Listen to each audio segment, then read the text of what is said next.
যারা বলছে আল্লাহ দেখা যাবে না এরা হচ্ছে মুশরিক, আর যারা বলছে আল্লাহর আকৃতি নেই তারা হচ্ছে কাফের, অস্বীকার করে। আজকে নভেম্বরের 10 তারিখ 2025 সাল। এই মুহূর্তে আমি আছি যশোর জেলার পতেঙ্গালী গ্রামের মাঝখানে একটা রাখালসার আস্তানা বলে এখানে পরিচিত, পিছনে একজন অলির আস্তানা দেখতে পাচ্ছি। এই পরিসরে আমি একটা বলতে চাচ্ছি যে সূরা কাসাসের 88 নম্বর আয়াতে আল্লাহ এটা জানিয়ে দিল, কুল্লু শাইন হালাকু ইল্লা ওয়াজ হি, সমস্ত কিছুই ধ্বংস হবে আল্লাহ পাকের চেহারা ব্যতীত। তাহলে ধ্বংস হওয়ার পরে আল্লাহর চেহারাটা বর্তমান থাকবে,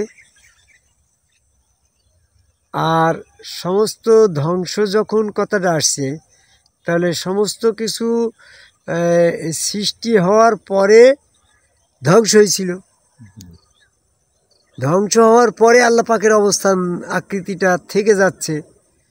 তাহলে যখন আল্লাহ পাক সমস্ত কিছু ধ্বংস হয়ে গেল, পৃথিবী শূন্যময় হয়ে গেল, তখন যে আল্লাহ পাকের আকৃতি থাকছে, তাহলে সেক্ষেত্রে বোঝা যাচ্ছে যে আল্লাহ পাকের একটা আকৃতি তখন থাকবে বা ছিল।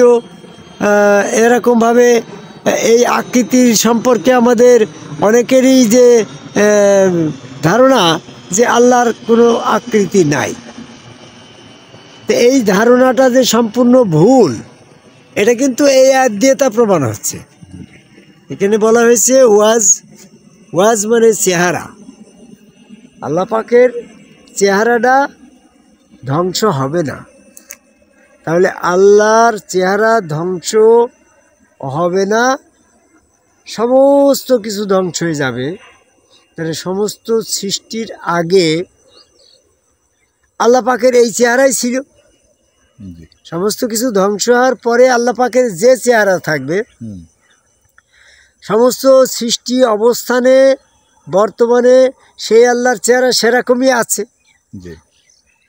আবার কোনো কিছুই যখন সৃষ্টি হয়েছিল না, আদিতে আল্লাহ ছিল, তখনও আল্লাহ পাকের চেহারাটা ওইরকমই ছিল।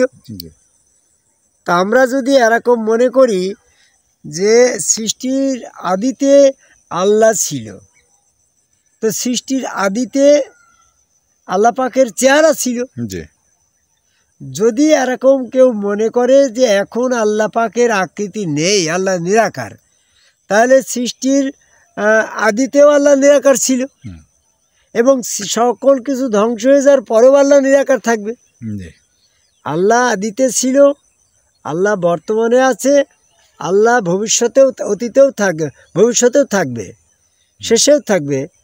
সূরা হাদীদের 3 নম্বর আয়াত, ওয়াল আউয়ালু ওয়াল আখিরু ওয়াল জাহিরু ওয়াল বাতিনু।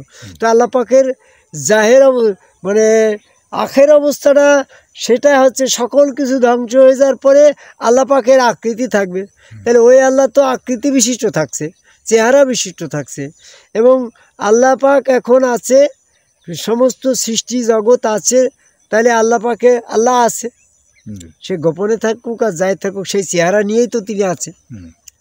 আর সকল সৃষ্টির যখন কোনো কিছুই সৃষ্টি হয়েছিল না, আদিতে আল্লাহ ছিল।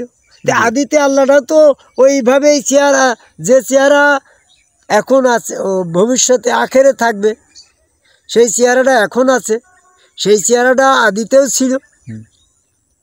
এই জন্য আল্লাহকে নিরাকার বললে, এই যারা বলছে আল্লাহর কোনো আকৃতি নেই, তো একটা জিনিসের আকৃতি আছে আমি যদি বলি নেই, তাহলে সেটা অস্বীকার করা হয়ে গেল না? তাহলে মূলত যারা বলছে আল্লাহর আকৃতি নেই, তারা আল্লাহকেই অস্বীকার করছে। আমি এটা প্রমাণ করি এইভাবে যে সূরা কাসাসের 88 নম্বর আয়াত দিয়ে, যে সমস্ত কিছু ধ্বংস হয়ে যাওয়ার পরে আল্লাহ পাকের আকৃতি থাকবে, ওই আকৃতিটা তো আদি থেকেই ছিল না, নতুন করে সেদিন তৈরি হলো না। তাই আদি থেকে যখন আকৃতি ছিল, তো সেই আকৃতি এখনও আছে, সেই আকৃতি ভবিষ্যতেই থাকবে।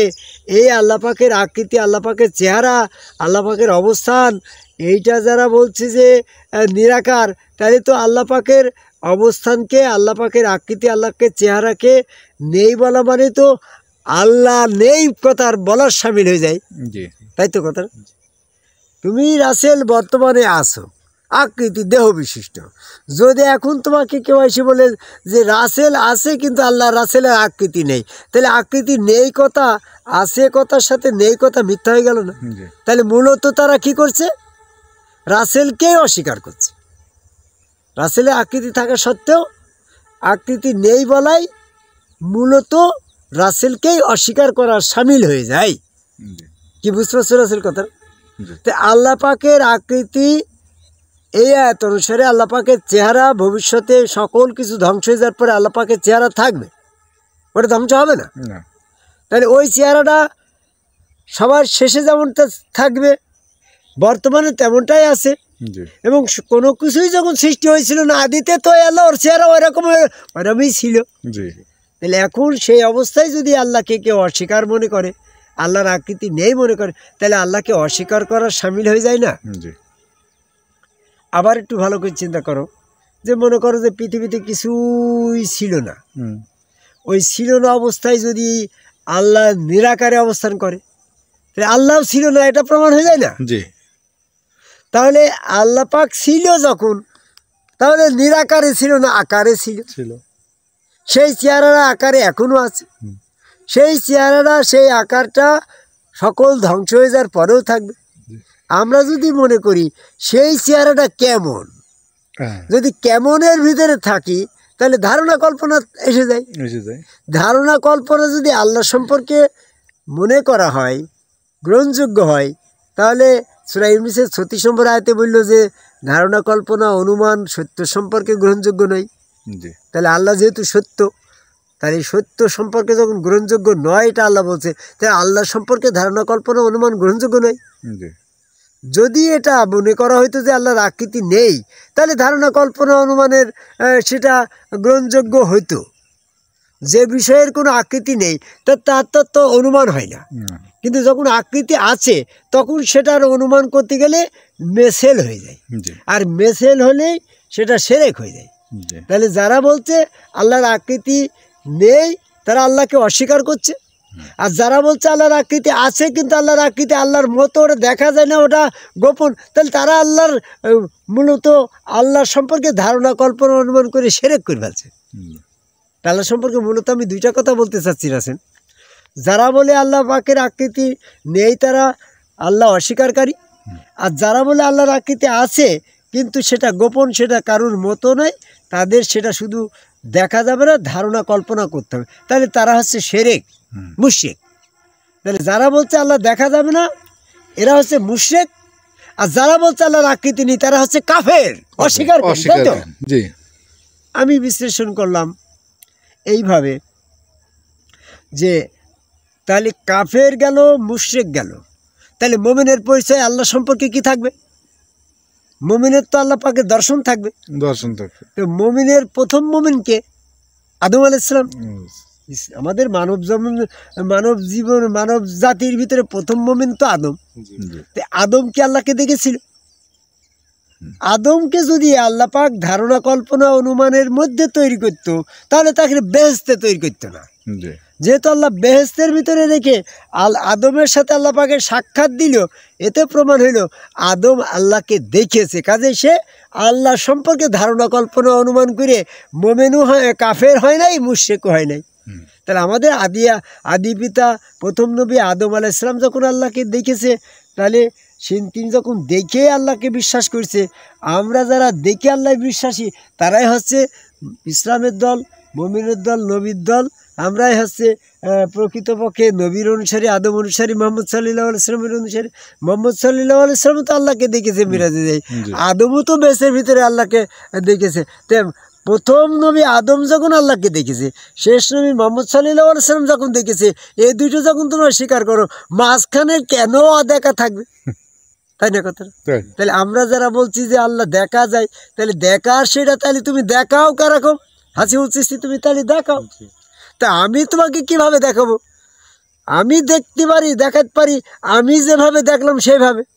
আমি দেখলাম হযরত খাজা নিজামুদ্দিন আহমেদ চিশতি আমার গুরুজি, এই যে মাহিদিয়াই পাশেই আমার গুরুজির মাজার, তে আমি যখন দেখলাম ওই হাত আল্লাহর, পা আল্লাহর, চেহারা আল্লাহর, আমার গুরু রসুল স্রোতে উনি আমার রসুল, উনি আমার রসুল স্রোতে আল্লাহ, ওখানে আমি যখন বিশ্বাস করে সেজদা দিলাম, স্বপ্নে আমার রসুল স্রোতে আল্লাহ দর্শন করলাম, ওইটি আমার আল্লাহ দেখা হয়ে গেল। এটা একটা বাস্তব ঘটনা আছে। আমি একদিন হঠাৎ করে দেখি যে উঠানে আমার গুরুজি চেয়ার পাইতে বসে আছে। তো বাইরে ঘরের ভিতরে থেকে বাইরে এসে দেখি যে চেয়ারও নাই, গুরুজিও নাই। তাহলে আমার এই দেখাটা যদি সত্যি হয়, আবার চেয়ার ওখানে নাই কথাও সত্যি, আবার দেখা কথাও সত্যি, আবার ওই স্রোতে শয়তান আসেনি এটাও সত্যি। কারণ আমার গুরু তো নিজামুদ্দিন আহমেদ চিশতি, তার গুরু আলীজান চিশতিকে সেজদা করছে। তাহলে যিনি আদম সেজদার সামিল হয় সেই স্রোত আর শয়তান ধরে না। তাহলে আমি দেখলাম যারে সেটা শয়তান না, আবার সেটা স্বয়ং নিজামও সেই মুহূর্তে ওখানে যায় নাই, ফিজিক্যাল বডি নিতে যায়নি। তাহলে ওইটাই স্বয়ং আল্লাহ। তাহলে তুমি যার যার গুরু রূপে রসুল, সেই রসুল রূপে আল্লাহ দর্শন করাই হচ্ছে মোমেনের পরিচয়। যেমন মোহাম্মদ সাল্লাল্লাহু আলাইহি সাল্লাম স্বরূপে আল্লাহ দর্শন করছিল, সূরা নজমের 6 নম্বর আয়াত। মুসা আলাইহিস সালাম স্বরূপে পাহাড়ে আল্লাহকে দর্শন করল, সূরা সেজদার 23 নম্বর আয়াত। তারপরে তোমার সূরা তাহার 12 নম্বর আয়াত। এবং আদম আলাইহিস সালাম বেহেশতের ভিতরে আল্লাহ পাকের সাথে কথোপকথন করলে, হে আদম তুমি এখানে থাকো, ওখানে যেও না। তাহলে কথোপকথনের ভিতরে আদম তুমি এগুলা বলে দাও, তাহলে সে কিন্তু আল্লাহ পাকের সে স্বরূপে দর্শন করছে। এই জন্য আমি সংক্ষিপ্ত পরিসরে বলতে চাচ্ছি 3টি কথা। যারা বলছে আল্লাহ নিরাকার, তারা আল্লাহকে অস্বীকার করে কাফের হয়ে যাচ্ছে। আর যারা বললে আল্লাহ দেখা যায় না, আকার আছে অথচ দেখা যায় না, তারা মুশরিক। আর যারা মুমিন তারাই, যারা রসুলের হাত আল্লাহর হাত, রসুল স্রোতে আল্লাহ, মানব স্রোতে আল্লাহ বিশ্বাস করলো, তারাই হচ্ছে মুমিন। এখন এই জন্য বলছে মামের আল্লাহ নিজ স্রোতে মানুষ তৈরি করলো, সূরা ফিতরের 6-7-8 নম্বর আয়াত। সেই আল্লাহ নিজ রূপে মানুষ তৈরি। ফেরেশতারা এসে বললো, জমিন এসে বলছে যে আরে আল্লাহ দেখছি সব মানুষের মতন, এই মানুষ দেখছে আল্লাহর মতন। আমরা কোনোদিন আল্লাহ দেখিনি, হাসরের দিন যাই বলবো যে আল্লাহ না মানুষের মতন। আর ফেরেশতারা এসে দেখে বলছে যে মানুষ না আল্লাহর মতন। তাহলে যারা বলছে যে আল্লাহ দেখা যায় না, তারা কিন্তু আল্লাহ পাকের আকৃতি আছে বিশ্বাস করছে। দেখা যায় না কথাটা মানে কি, আকৃতি আছে ওটা দেখা যায় না, তাহলে তারা হচ্ছে মুশরিক, ধারণা কল্পনা অনুমান করে শিরক হয়ে যাচ্ছে। সূরা নহলের 74 নম্বর আয়াতে বলছে যে আল্লাহ সম্পর্কে ধারণা কল্পনা অনুমান। সূরা ইউনূসের 36 নম্বর আয়াতে বলছে আল্লাহ সম্পর্কে ধারণা কল্পনা অনুমান গ্রহণযোগ্য নয়। কেন গ্রহণযোগ্য নয়? তুমি আল্লাহকে যেমনটা অনুমান ধারণা করছো, কল্পনা মাথা মোটা মতো না, আল্লাহর মাথা তো তোমার এই কাল্পনিক মাথা মোটা মতো না, আল্লাহর মাথা তো আল্লাহর মতো। এই জন্য সূরা নহলের 74 নম্বর আয়াতে বলছে আল্লাহর কোনো উপমা চলে না। তুমি যেমনটা মনে করছো ওটা আল্লাহর উপমা হয়ে যাচ্ছে। এই জন্য আল্লাহ কথা বলার ভিতরে 3টা অবস্থান। যারা আল্লাহ বলছে অথচ আল্লাহকে দেখেনি, তারা হচ্ছে মুশরিক। আর যারা আল্লাহ শব্দ বলছে আল্লাহ নিরাকার, তারা হচ্ছে কাফের। আর যারা আল্লাহ বলছে অথচ আল্লাহকে রসুল স্রোতে দেখেছে, তারাই হচ্ছে মুমিন। রসুল স্রোতে আল্লাহ দর্শন করে আহ্বান করে আমার কথা শেষ করে যাই গুরু।